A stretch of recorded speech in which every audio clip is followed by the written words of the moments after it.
What happens to your business when you're not there? Not if, when, because something will take you out eventually, and the time to figure out who's got your back is now and not when you're already gone.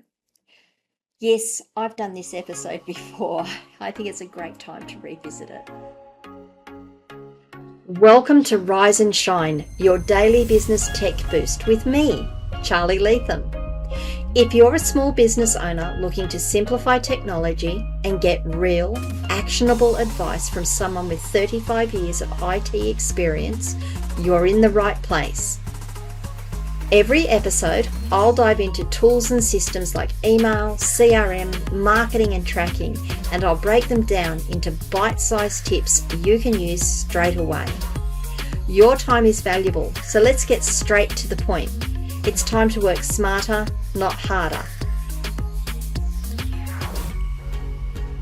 Rise and Shine. It's your dose of business tech inspiration with me, Charly Leetham. This is episode number, I think it's 676. It is Mindset Monday, and we're going to talk about what happens when you need to step out of your business for a bit. Now, guys, I have done this episode a couple of times before, or versions of this episode a couple of times before, but recently I've had to put into practice what I preach. So I thought it was a good time to revisit it.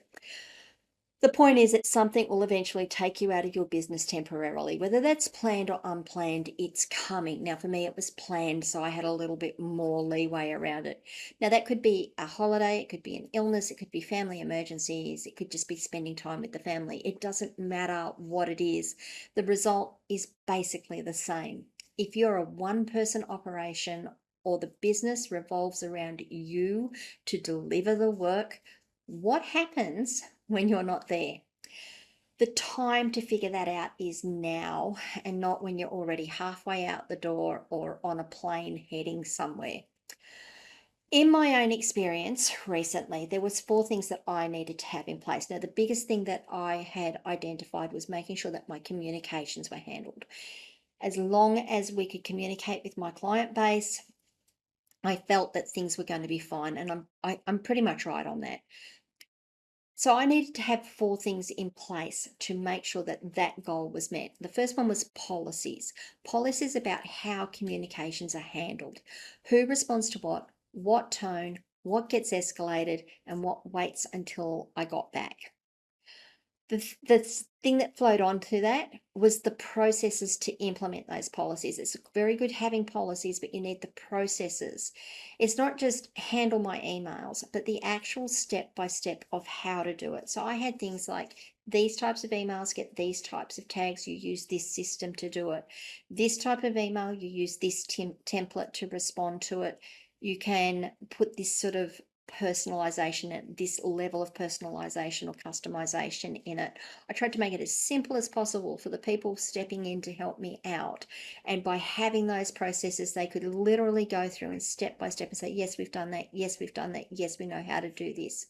The third thing, all very good and well, having the policies and the processes. The third thing was to make sure they had access to the systems they needed to be able to deliver this service. And that was secure access, proper delegated access with appropriate permissions, and not just me saying, here's my username and password and good luck to you. Now, why not my username and password? Multi-factor authentication was a huge issue. I wasn't going to be around to be able to press buttons to say, yes, you can get in. I really didn't want to give them access to my master accounts because that's my account.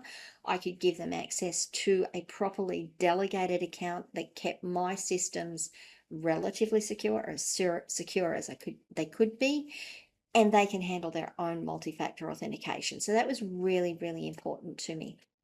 The fourth thing I needed was the trust. I don't care how good my policies and procedures were.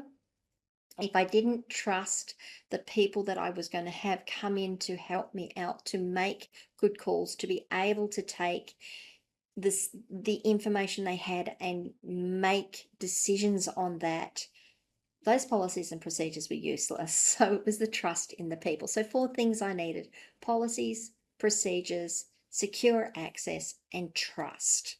Now, all of those work together. A gap in any one of those, and honestly, I could see the whole thing sort of falling down like house of cards. Maybe I'm catastrophizing a little, but you know, they all go together. What does that mean for you guys, though? It's all very good and well that I'm sitting here talking about myself. I think it's good that I've got some personal experiences to share. But what does that mean for you guys? It means that you need to start now, not when you need it. You can't build what I did in a week. I know this because I've been through it. It takes time to set up and test. I needed to start with the who was going to step in eventually and help me, even if it was imperfectly, even if they're not going to be able to get everything I would do done. Who can help me out? The next thing was taking everything that was in my head and getting it written out so that I could hand it over to someone. A process in my head, a process in your own head, even if a process that you've got sort of documented across 3 or 4 different systems, it's not going to help. It all needs to be together, and it needs to be something that someone can follow. Set up that access for people, even if they don't have that access now. Have it ready so that you can press the button and that they can access the system when you need them to access the system. Do it now while you have the time, while there's calm. Don't wait until you're trying to pack your bags and book flights and whatever it is you're trying to do. Make sure you do it now. You're going to make sure you're looking after your security and you're not going to miss something in the meantime. And then finally, you need to test this. You need to test it while you're still available so that you can answer questions, so that you can revise policies and procedures with the questions that you get, and you can find any gaps in the system that you've created. Now, you're always going to find gaps in the system, by the way. You are going to have to continually engineer what you're doing, but that's okay. You can get it to 80%. If you can get something to 80%, you're going to be a long way down that path to start with. Alrighty, so this one was a little bit of a personal one, taking something that I often preach about. I've actually had to practice what I preach now. I'd love to know what your own thoughts are on that. Have you had to do this? What happened? Where did you have some really big successes, and where were your bigger failures that you thought, no, I could have done that better? Have I asked more questions than I answered? I kind of hope I have, because that's where we start to do the learning. Whatever it is, leave your questions, comments, feedback on these videos wherever you're watching or listening to them. If this has been useful to you, give it a like. And if you haven't done so already, please do subscribe to the channel and ring that notification bell so you find out when I drop more content. If you need help setting up the system so that you can delegate access, if you need help writing the processes and the procedures, I can probably help you with that, or at least get you a long way along the line. You can book a free 30-minute breakthrough session with me by going to askcharlyleetham.com and clicking the pinkish button in the top right-hand corner.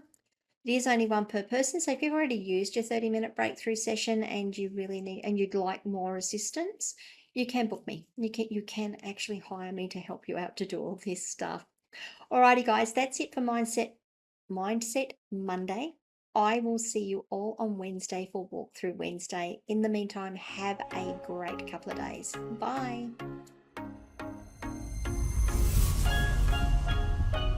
Hey there, thanks so much for tuning in to Rise and Shine, your daily business tech boost. I hope today's episode gave you some actionable insights that will make your business tech work smarter for you. If you found value, be sure to subscribe, leave a review, and share it with other small business owners who could use a daily boost. For more tips, tools, and resources, visit www.askcharlyleetham.com. Until next time, keep rising, keep shining, and let's make tech simple together.